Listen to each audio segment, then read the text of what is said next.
Hi friends, అందరికీ నమస్కారం అండి. ఈరోజు మనము ఒక మహనీయుడి జీవిత కథను, ఆయన జీవిత చరిత్రను తెలుసుకుందాం. మరి వీడియోలోకి వెళ్ళబోయే ముందు ఒక చిన్న రిక్వెస్ట్ అండి. మరి మన ఛానల్ నుంచి విద్యా విజ్ఞానం, ఎందరో మహనీయుల జీవిత చరిత్రలు, బాలలకు చక్కని నీతి కథలు, అంతేకాకుండా కెరీర్ గైడెన్స్, మోటివేషనల్ స్పీచెస్, ఇంకా లైఫ్ స్టైల్ వీడియోస్, ఎన్నో చక్కటి విషయాలన్నీ చర్చించుకుంటూ ఉన్నాం. కాబట్టి మరి మీరు కూడా మన ఛానల్ని సబ్స్క్రైబ్ చేసి ఎన్నో చక్కని ప్రయోజనాలు పొందవలసిందిగా ఆశిస్తూ ఉన్నాం. తప్పనిసరిగా మరి మన ఛానల్ని సబ్స్క్రైబ్ చేస్తారని మరి మీకు విజ్ఞప్తి చేస్తూ ఉన్నాను. ఈరోజు మన వీడియోలోకి వెళ్దాం. ఈరోజు మనం తెలుసుకోబోయే ఒక మహనీయుడి జీవితం ఎవరిదంటే, సుప్రసిద్ధ గాయకుడు, అదేవిధంగా గాన గంధర్వుడు శ్రీ ఎస్పి బాలసుబ్రహ్మణ్యం గారి జీవిత చరిత్రను ఈరోజు తెలుసుకుందాం. వీడియోని అక్కడ స్కిప్ చేయకుండా లాస్ట్ వరకు చూడవలసిందిగా మనవి. అదేవిధంగా తప్పనిసరిగా లైక్ చేయండి. మీ అమూల్యమైన సలహాలని కామెంట్ రూపంలో తెలియచేస్తారని ఆశిస్తూ ఈరోజు మనం లేట్ చేయకుండా వీడియోలోకి వెళ్దాం.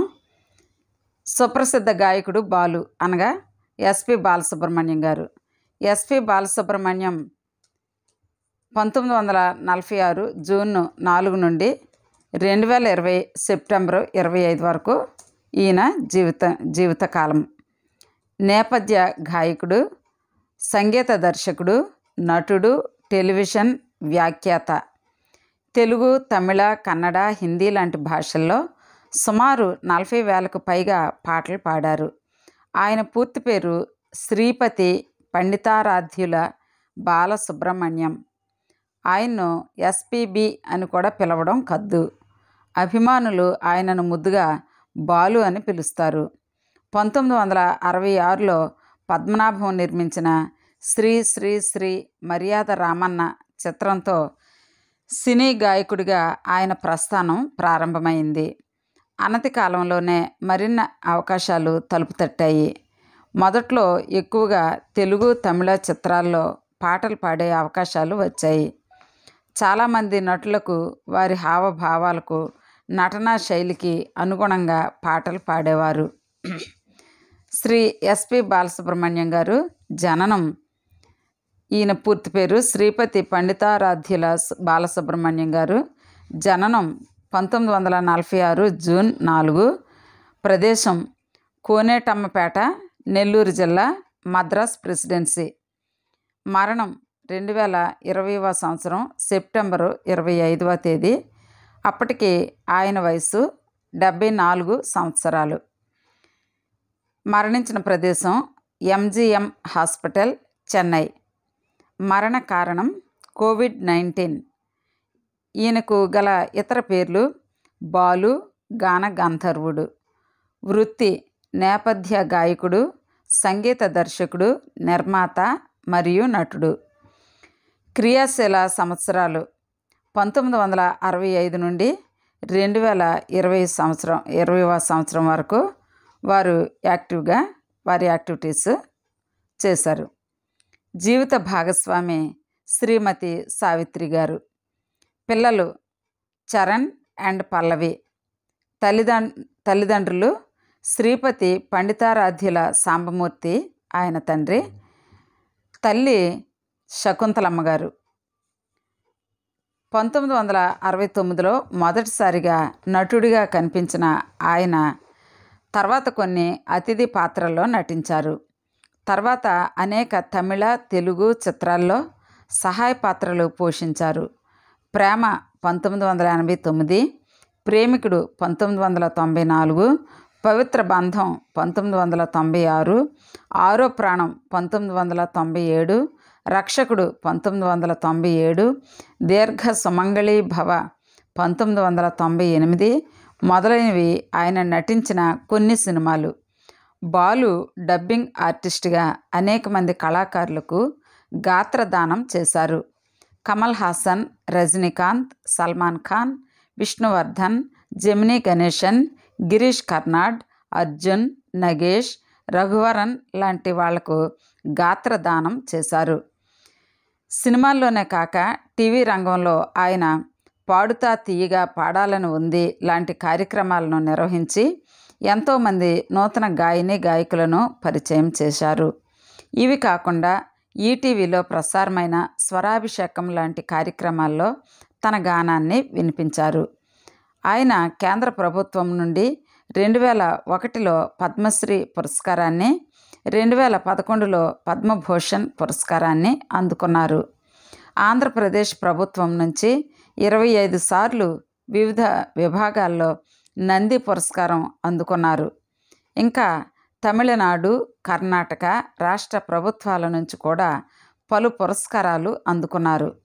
2021లో మరణానంతరం కేంద్ర ప్రభుత్వం బాలుకు పద్మవిభూషణ్ పురస్కారాన్ని ప్రకటించింది. ఇంకా ఈయన జీవిత చరిత్ర తెలుసుకుందాం. ఆయన బాల్యం, విద్యాభ్యాసం గురించి తెలుసుకుందాం. శ్రీ బాలసుబ్రహ్మణ్యం గారు 1946 జూన్ 4న నెల్లూరు జిల్లా కోనేటమ్మపేట గ్రామంలో సాంప్రదాయ వీరశైవ ఆరాధ్య బ్రాహ్మణ కుటుంబానికి చెందిన శ్రీపతి పండితారాధ్యుల సాంబమూర్తి, శకుంతలమ్మ దంపతులకు జన్మించారు. ఆయన స్వగ్రామం మొదట గోల్కొండ పాలకుల ఆధీనంలో ఉండేది. ఆ తరువాత 1825 నుండి మద్రాస్ ప్రెసిడెన్సీలో భాగమైంది. అతని తండ్రి పేరొందిన హరికథ కళాకారుడు. 3 కుమారులు, 5 కుమార్తెలు కల పెద్ద కుటుంబంలో బాలసుబ్రహ్మణ్యం 2వ కుమారుడిగా జన్మించారు. తండ్రి భక్తిరస నాటకాలు కూడా వేస్తుండేవాడు. సాంబమూర్తితో ఇంట్లో పండితులు, కవులు భాష, సాహిత్యపరమైన చర్చలు జరుపుతుంటే విని బాలసుబ్రహ్మణ్యానికి బాల్యం నుంచే భాషపై ఆసక్తి పెరిగింది. తండ్రి హరికథ కళాకారుడు కావడంతో బాలుకు చిన్నప్పటి నుంచే సంగీతం మీద ఆసక్తి ఏర్పడింది. 5 ఏళ్ల వయసులో తండ్రితో కలిసి భక్త రామదాసు అనే నాటకంలో నటించారు. ప్రాథమిక విద్య నగరిలోని మేనమామ శ్రీనివాసరావు ఇంట్లో ఉంటూ పూర్తి చేశారు. శ్రీకాళహస్తిలోని బోర్డు పాఠశాలలో స్కూలు ఫైనల్ చదివారు. చదువులోనే కాక ఆటల్లో కూడా మొదటివాడుగా ఉండేవారు.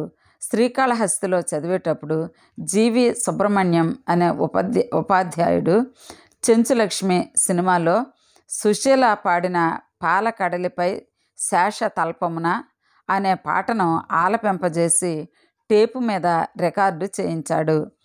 రాధాపతి అనే మరో ఉపాధ్యాయుడు ఈయనను ఈ ఇల్లు అమ్మబడును, ఆత్మహత్య లాంటి నాటకాల్లో నటింపచేశాడు. తరువాత తిరుపతిలోని శ్రీ వెంకటేశ్వర ఆర్ట్స్ కళాశాలలో పియూసీ చదువుతుండగా మద్రాస్ ఆల్ ఇండియా రేడియోలో ప్రసారమయ్యే ఒక నాటికలో స్త్రీ పాత్ర ధరించాడు. ఆకాశవాణి విజయవాడ కేంద్రంలో బాలు స్వయంగా రాసి స్వరపరిచి పాడిన లలిత గీతానికి బహుమతి లభించింది. తిరుపతిలో పియూసీ పూర్తి చేసుకుని నెల్లూరు వెళ్ళిన బాలు అక్కడ కొంతమంది మిత్రులతో కలిసి ఒక ఆర్కెస్ట్రా ఏర్పాటు చేసి ప్రదర్శనలు ఇచ్చేవారు. తర్వాత అనంతపురంలో ఇంజనీరింగ్లో సీటు వచ్చింది. కానీ ఆయనకు అక్కడి వాతావరణం నచ్చక తిరిగి వచ్చేశారు. మద్రాసు వెళ్ళి ఇంజనీరింగ్కు ప్రత్యామ్నాయమైన AMIE కోర్సులో చేరారు. సాంబమూర్తికి తన కుమారుడు ఇంజనీర్ కావాలని కోరిక. తండ్రి కోరికను అనుసరించి బాలసుబ్రహ్మణ్యం కూడా చదువుకునే రోజుల్లోనూ ఆ తర్వాత పాటలు పాడే రోజుల్లోనూ కొన్నేళ్ళు మంచి ఇంజనీర్ కావాలని, ప్రభుత్వ శాఖల్లో ఇంజనీర్గా పనిచేయాలని కలలు కనేవారు. ఆ కాలంలోనే వివిధ పాటల పోటీలలో పాల్గొని బహుమతులు గెలుచుకున్నారు. గాయకునిగా ప్రయత్నం. 1964లో Madras social and cultural club నిర్వహించిన లలిత సంగీత పోటీల్లో బాలుకి ప్రథమ బహుమతి లభించింది. ఆ పోటీకి సంగీత దర్శకులు సూసర్ల దక్షిణామూర్తి, పెండియాల నాగేశ్వరరావు, ఘంటసాల వెంకటేశ్వరరావులు న్యాయ నిర్ణేతలు.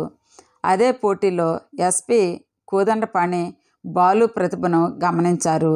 సినిమాల్లో అవకాశం కల్పిస్తానని మాట ఇచ్చారు. అలా ఏఎంఐఈ 2వ సంవత్సరంలో ఉండగా బాలసుబ్రహ్మణ్యం చలనచిత్ర రంగ ప్రవేశం చేశారు. 1966లో నటుడు, నిర్మాత అయిన పద్మనాభం రచించిన శ్రీ శ్రీ శ్రీ మర్యాద రామన్న చిత్రంతో సినీ గాయకునిగా చలనచిత్ర గాయక జీవితం ప్రారంభించాడు.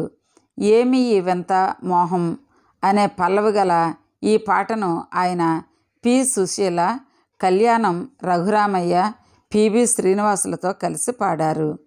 ఈ చిత్రానికి ఎస్పి కోదండపాణి సంగీత దర్శకత్వము వహించారు. కోదండపాణి బాలు పాడిన మొదటి పాటను రికార్డిస్టు స్వామినాథన్తో చెప్పి చెరిపివేయకుండా అలాగే ఉంచి తన దగ్గరకు వచ్చిన సంగీత దర్శకులకు అది వినిపించి అవకాశాలు ఇప్పించేవారు.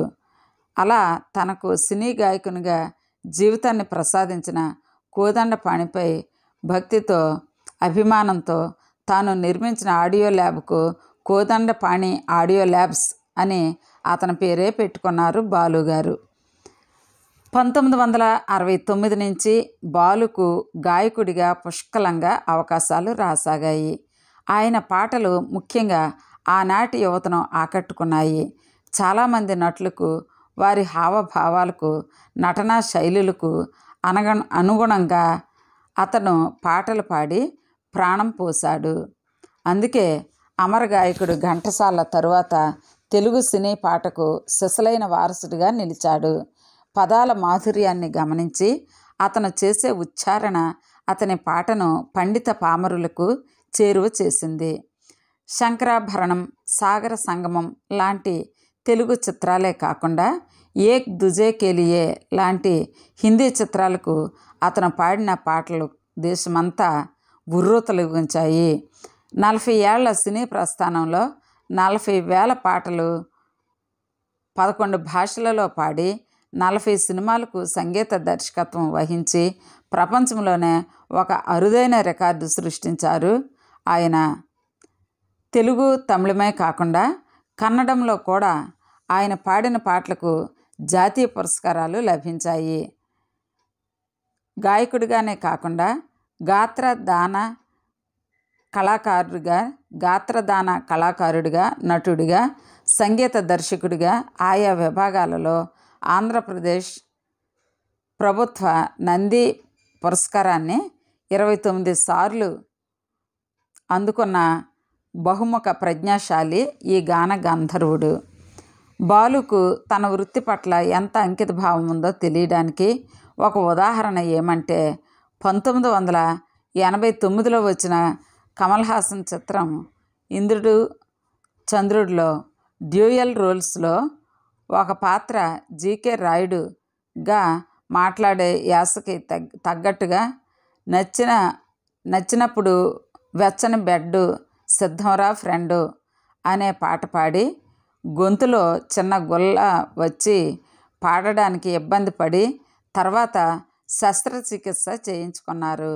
ఈ విషయాన్ని బాలునే స్వయంగా ఎన్నో ఇంటర్వ్యూలలో చెప్పారు.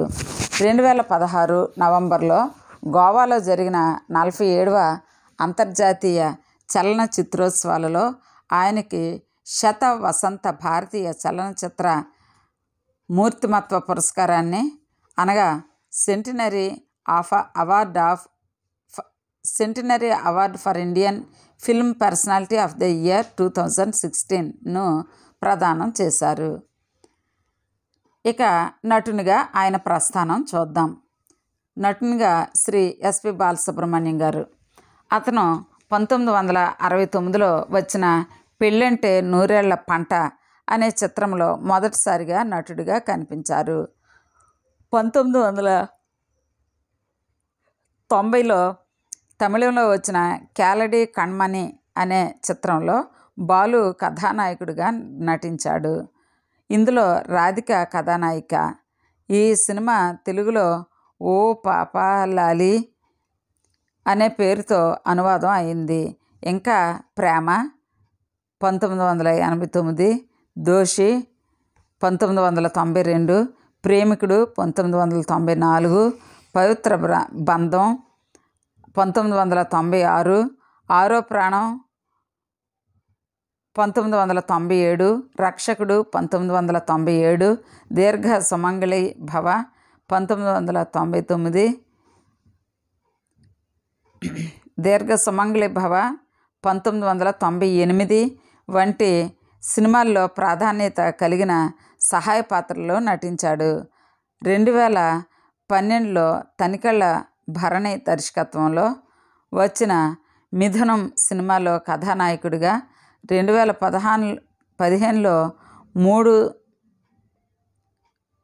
ముక్కల్లో చెప్పాలంటే సినిమాలో కనిపించాడు. ఇందులో లక్ష్మి నాయికగా నటించింది. ఈ సినిమాకు ఉత్తమ చిత్రాల విభాగంలో 3వ బహుమతిగా నంది ప్రత్యేక పురస్కారం లభించింది. ఇంకా ఆయన డబ్బింగ్ కళాకారుడిగా తన గాత్రదానం ఏ విధంగా ఇచ్చారో చూద్దాం. Dubbing కళాకారుడిగా K. బాలచందర్ దర్శకత్వంలో వచ్చిన తమిళ అనువాద చిత్రం మన్మథ లీలతో సంగీత దర్శకుడు కె. చక్రవర్తి ప్రోద్బలంతో అనుకోకుండా డబ్బింగ్ ఆర్టిస్ట్గా మారాడు.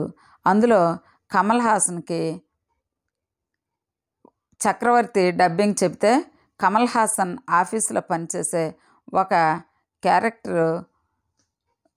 క్యారెక్టర్కు తెలుగు డబ్బింగ్ చెప్పాడు. తర్వాత ఆయన కమల్ హాసన్, రజనీకాంత్, సల్మాన్ ఖాన్, భాగ్యరాజ్, మోహన్, విష్ణువర్ధన్, జెమిని గణేశన్, గిరీష్ కర్నాడ్, అర్జున్, కార్తీక్, నగేష్, రఘువరన్ లాంటి వారితో పలు భాషల్లో గాత్రదానం చేశాడు.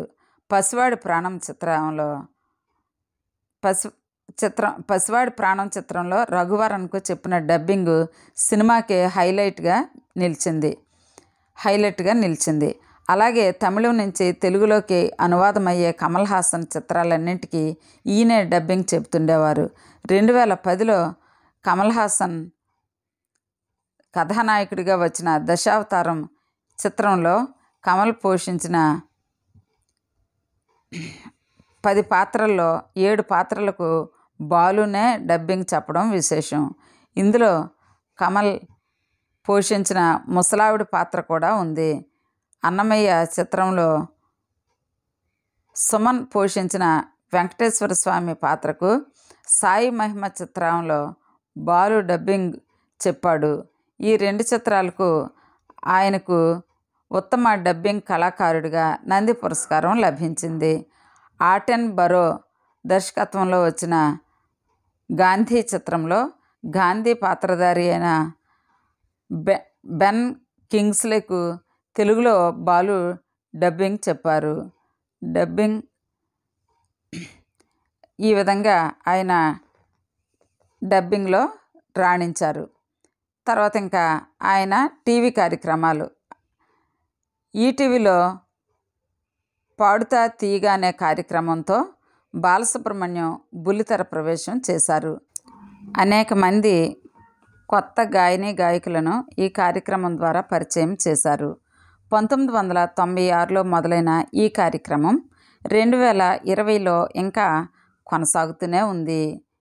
ఇంకా శ్రీ ఎస్పి బాలసుబ్రహ్మణ్యం గారి వ్యక్తిగత జీవితం గురించి కొంత మట్టుకు తెలుసుకుందాం. వ్యక్తిగత జీవితం. ఎస్పి బాలసుబ్రహ్మణ్యం గారికి సావిత్రితో వివాహం జరిగింది. వీరికి 2 పిల్లలు. వారు పల్లవి, ఎస్పి చరణ్. కొడుకు ఎస్పి చరణ్ కొన్ని సినిమాల్లో పాటలు పాడి తర్వాత సినీ నిర్మాతగా కూడా మారారు. బాలు సోదరి ఎస్పి శైలజ కూడా సినీ నేపథ్య గాయని. అన్నయ్యతో కలిసి ఈమె పలు చిత్రాల్లో పాడింది. నటుడు శుభలేఖ సుధాకర్ను వివాహం ఆడింది. బాలు తండ్రి శ్రీపతి పండితారాధ్యుల సాంబమూర్తి 1987లో మరణించగా, తల్లి శకుంతలమ్మ గారు 2019వ సంవత్సరంలో ఫిబ్రవరి 4న 89 సంవత్సరాల వయసులో నెల్లూరులో మరణించింది.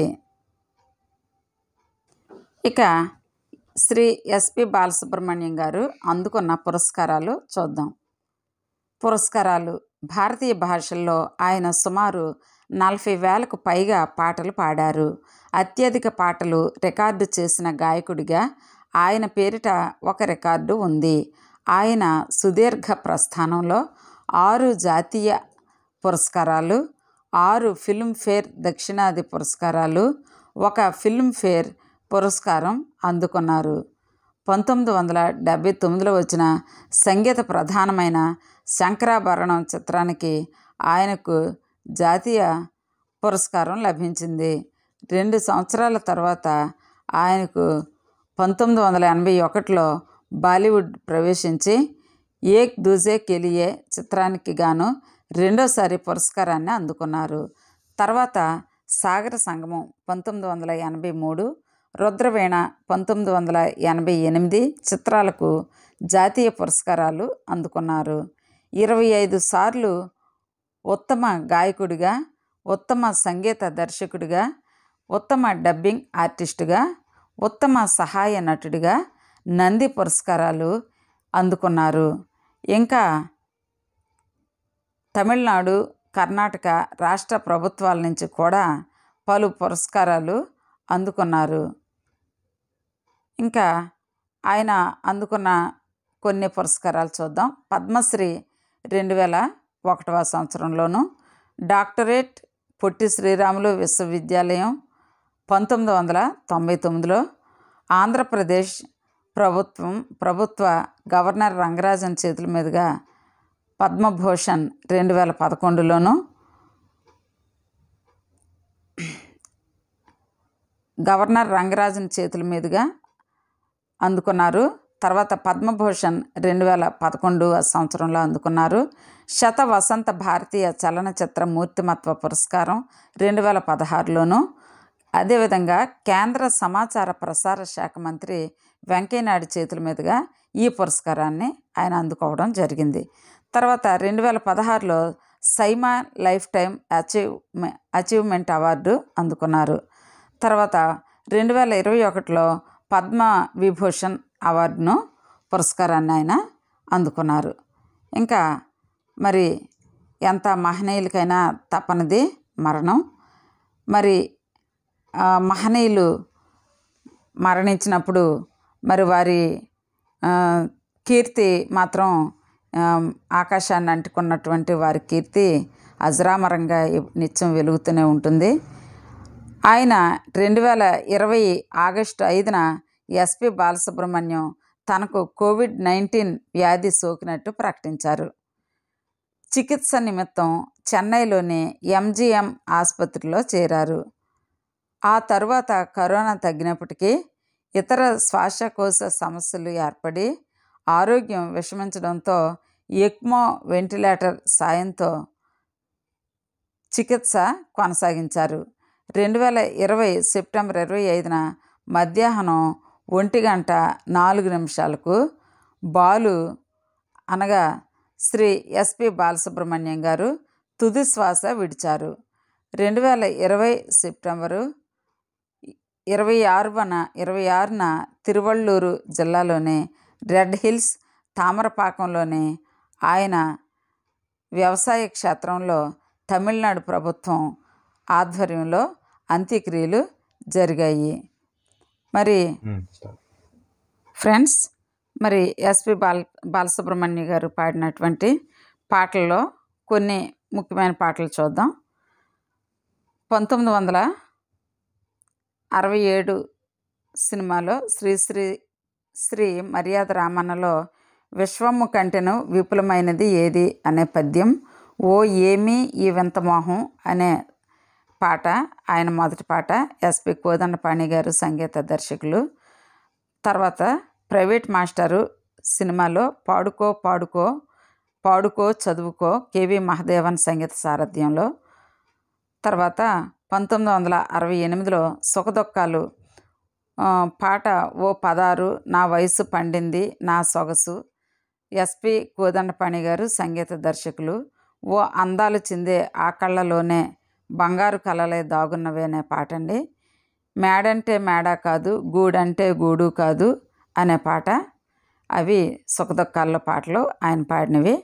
తర్వాత పాల మనసుల్లో సత్యం గారి సంగీత దర్శకత్వంలో ఆపలేని తాపమాయే అయ్యయ్యో ఆ దేవుడిచ్చిన అనే పాట.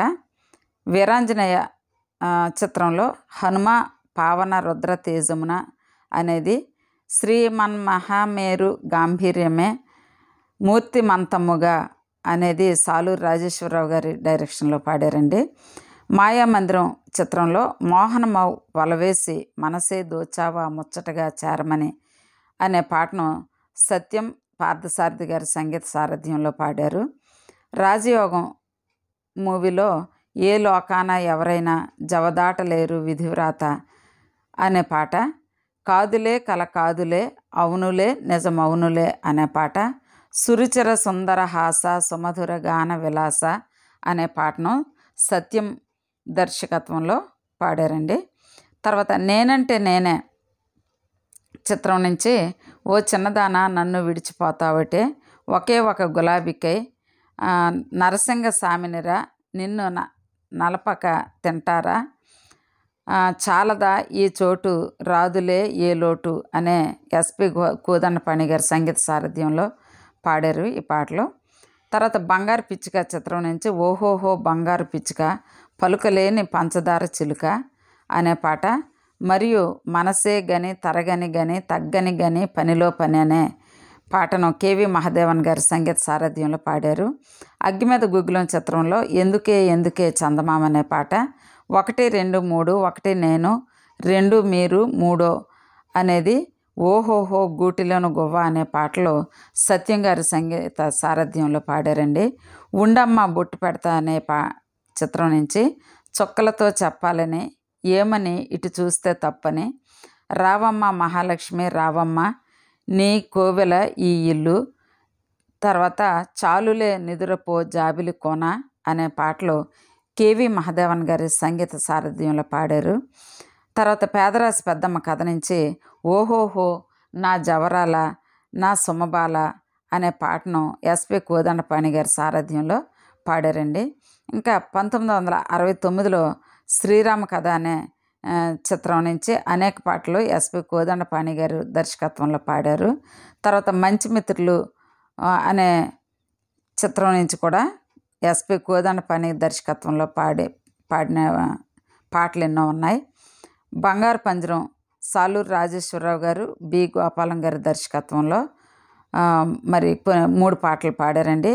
తర్వాత మహాబలుడు శభాష్ సత్యం ఆస్తులు అంతస్తులు టక్కర దొంగ చక్కన చొక్క ముహూర్త బలం సత్యకాలపు సత్యయ్య ఆత్మీయులు జగత్ కిలాడీలు రాజ్యకాంక్ష పంచకళ్యాణి దొంగల రాణి నిండు హృదయాలు నాటకాల రాయుడు రాజసింహ అన్నదమ్ములు ఉక్కు పిడుగు మనుషులు మారాలి ధర్మపత్ని కర్పూర హారతి ఏకవీర ప్రతీకారం బందిపోటు భీమన్న గండర గండు అనే ఈ చిత్రాలన్నీ కూడా 1969లో రిలీజ్ అయినవి. వీటిలో పాటలు ఆయన పాడారు. తర్వాత 1970లో చిట్టి చెల్లెలు ఆలీబాబా 40 దొంగలు కథానాయిక మొల్ల కోడలు దిద్దిన కాపురంలో నిద్రపోరా స్వామి నా ముద్దు మురిపాల స్వామి అమ్మమ్మ అవ్వవ్వ ఏం మొగుడివి వంట ఇంటి ప్రభువులం పాకశాస్త్ర యోధులం అనే పాటలు. తర్వాత మారిన మనిషి చిన్నవాడ వెళతావా చిలిపి వయసే దాచుకొని దొంగతనం పనికిరాదు అమ్మడు నువ్వే నాకు తారక మంత్రం అనే ఏం చేస్తావే బుల్లమ్మ ఇవి టీవీ రాజు గారి సంగీత సారథ్యంలో పాడారండి. తర్వాత మరో ప్రపంచంలో కేవి మహాదేవన్ గారి సంగీత సారథ్యంలో అణగారిన బ్రతుకులలో అనే పాట ఇదిగో ఇదిగో ప్రపంచం అనే పాటలు హిట్ సాంగ్స్గా నిలిచాయి. తర్వాత మాయని మమత ఒకే కుటుంబం పెత్తందారులు సంబరాల రాంబాబు అనే మరి చిత్రాల్లో ఆయన ఎన్నో పాటలు పాడారు. ఈ విధంగా ఆయన పాడిన పాటలు మరి మనం చూడాలంటే చాలా ఉన్నాయి. ఇంకా మొత్తం 40,000 పాటలు ఆయన పాడారండి. అందులో నేను చెప్పినవి కొన్ని మాత్రమే. ఇంకా మరి ఆయన గురించి మరింత మనందరం కూడా తెలుసుకొని మరి ఆ మహనీయుడికి మరొకసారి మనం మనవంతుగా ఈ వీడియో ద్వారా నివాళి అర్పిస్తూ ఈ వీడియోని ఇంతటితో ముగిస్తున్నానండి. మరి ఇంతవరకు వీడియోని చక్కగా చూసినందుకు మీ అందరికీ కూడా నా ధన్యవాదాలు. Thank you for watching. Please subscribe my channel. మన ఛానల్ని సబ్స్క్రైబ్ చేసుకోవడం మర్చిపోకండి. Thank you very much.